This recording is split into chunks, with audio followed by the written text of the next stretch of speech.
আসসালামু আলাইকুম আমার প্রিয় ভাই বোনেরা, আপনারা কেমন আছেন? আশা করি সবাই ভালো আছেন। আমিও ভালো আছি আলহামদুলিল্লাহ।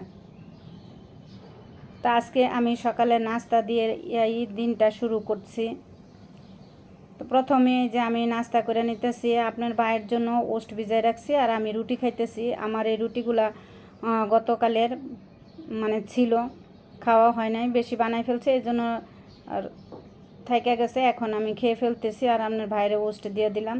তো কলাটা আমি আবার অর্ধেক করে নিছি। কলাটা অনেক বড়, আমি একটা কলা একবারে খাইতে পারবো না, এই জন্য আমি অর্ধেক করে নিতেছি।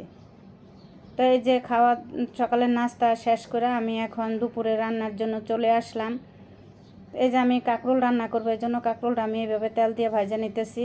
আমার কাছে এইভাবে ভাজা নিলে কাঁকরোলটা খুবই ভালো লাগে।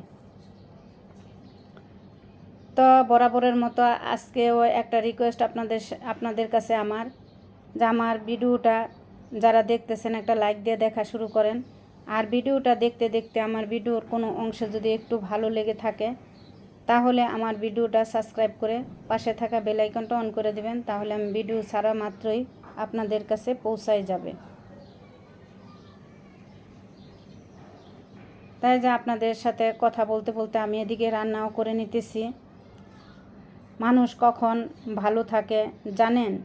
মানুষ যখন ব্যস্ত থাকে, নিজেকে সব সময় দুঃখ কষ্ট থেকে আড়াল করে রাখতে পারে, তখনই মানুষ সুখী হয়। যারা নাকি আমার অনুপস্থিতিতে অন্য মানুষ দিয়া পোষায় নেয়, তাদের মনে রাখা কষ্ট পাইয়া অসুখী হয়ে তো লাভ নেই। তাদেরকে যত আমরা বুইলা থাকতে পারবো ততই আমরা সুখী হব, ততই আমরা ভালো থাকবো। তো এই যে তারপরে দেখেন আমি এখন মিষ্টি কুমড়া ভাজি করব, এর জন্য আমি রসুনের খোয়া দিয়ে নিছি আগে, কারণ আপনার ভাইয়া কাঁচা রসুন খায়, আমার কাছে ভালো লাগে না, মুখে একটা দুর্গন্ধ আসে, এই জন্য আমি আস্তা রসুনটা আগে ভাইজা নিছি। আস্তা রসুনটা এভাবে ভাইজা নিলে আর দুর্গন্ধটা আসে না। আপনারাও এইভাবে রসুনটা ভাইজা খায় দেখবেন, যারা রসুন খান, কাঁচা রসুনটা না খায় এইভাবে খায় দেখবেন, কারণ কাঁচা রসুনটা খাইলে একেবারে অনেক সময় ধরে গন্ধ লাগে, মুখে গন্ধ থাকে, খুব খারাপ লাগে। তা আমি আবার এই যে এখানে আমি কটা ভাত ভাইজা নিতেছি। গতকাল আমার ভাত বেশি হয়েছিল, আমার ফ্রিজটা নষ্ট হয়ে গেছে, ফ্রিজে আমি ভাত রাখতে পারি না, কিছুই রাখতে পারি না, নেওয়া হয়েছে দোকানে ঠিক করার জন্য। তো এই জন্য যে কটা ভাত বেশি হয়েছে আমি পানি দিয়ে রাখছিলাম, তা ফেলে না দিয়া আমি এ ভাত কটা দিয়া ভাত ভাইজা নিলাম। তো ভাইজা দিয়ে দুজনে ভাগ করে নিছি। ভাত ভাজিটা খুবই মজা হয়েছে আমার কাছে।